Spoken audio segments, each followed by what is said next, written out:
All right, welcome to the Explainer. Today, we are cracking open the hood on NVIDIA's newest beast of a machine, the Blackwell Ultra AI Factory.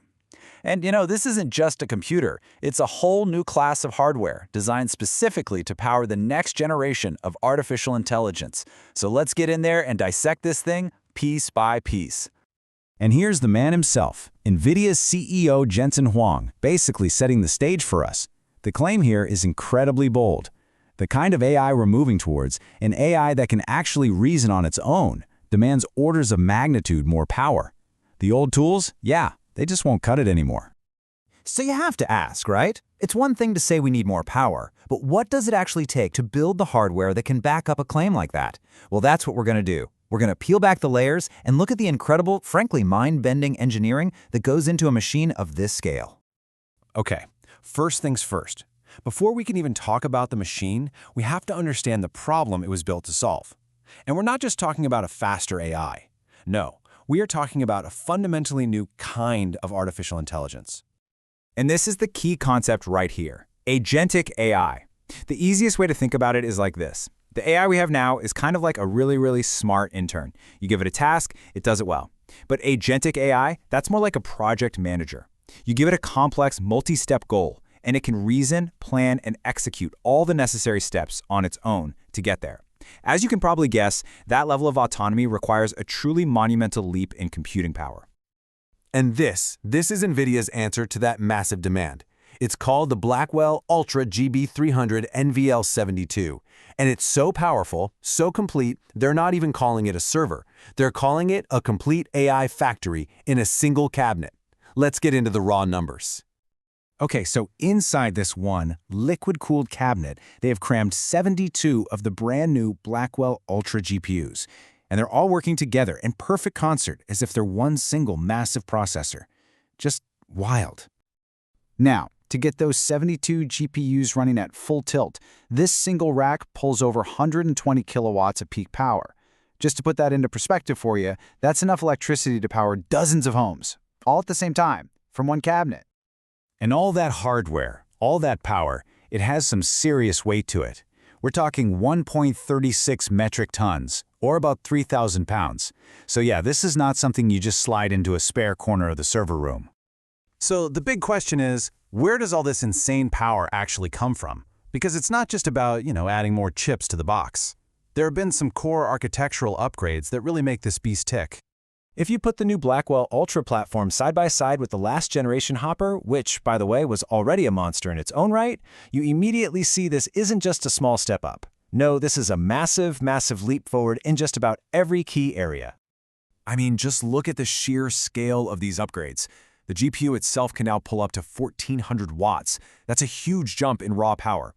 Then there's the memory attached to it, which jumped by 50%. That extra space is absolutely crucial for holding these gigantic AI models. And then, the networking speed for talking to other racks, it doubled.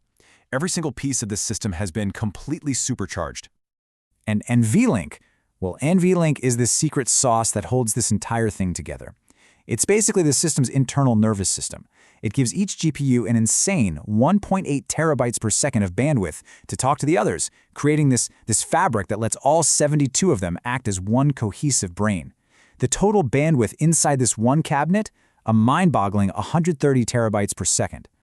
But as any engineer is going to tell you, when you cram this much power and speed into such a small space, you run into some enormous physical challenges. The laws of physics, well, they are pretty unforgiving. Right? This is the billion-dollar question. Designing the silicon is one incredible feat, but the engineering required just to keep this thing from literally melting down is, in my opinion, just as impressive.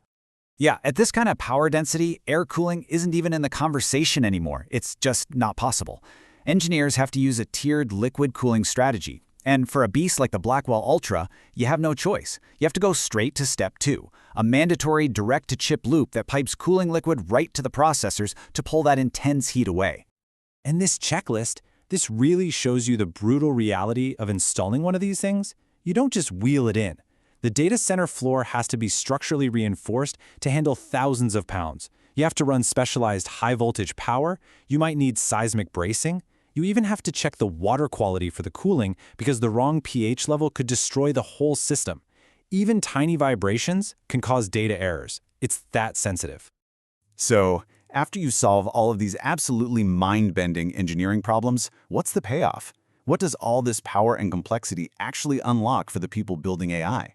Let's take a look at the results. Well, the main goal here is a massive boost in efficiency and raw output. NVIDIA is claiming that when you factor everything together, the Blackwell Ultra platform gives you a potential 50x increase in output for these AI factories compared to the already very powerful Hopper generation. And here's what that 50x potential actually looks like in practice. For large language models, you're looking at up to 11 times faster inference. On a model like GPT-3, a single GPU can pump out almost 850 tokens every single second. For image generation, it can create over 14 high-resolution images per second. I mean, these are the kinds of dramatic speedups that completely change the economics of running these models at scale. But of course, all of this, building the literal factory that will produce the future of AI, well, it doesn't come cheap, not by a long shot. Yeah.